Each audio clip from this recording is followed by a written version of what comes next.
Times of Sabarkantha.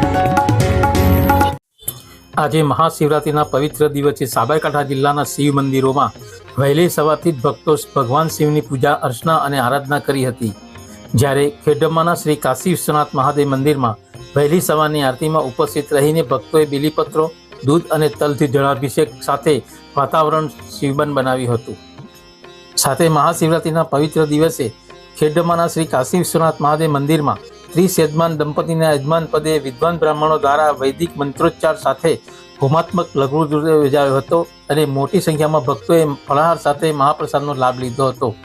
હોમાત્મક લઘુરુદ્રનું આયોજન સ્વાધ્યાય માનવ સેવાશ્રમ trust અને મહોત્સવ સમિતિ દ્વારા કરવામાં આવ્યું હતું। જ્યારે ખેડબ્બાના શ્રી પક્ષેન્દ્રનાથ મહાદેવ, રામેશ્વર મહાદેવ, મટોડાના મોટનેશ્વર મહાદેવ, વિજયનગરના નીલકંઠ મહાદેવ મંદિરે ભક્તોએ મોટી સંખ્યામાં દર્શન અને અભિષેક માટે લાઈન લગાવી હતી।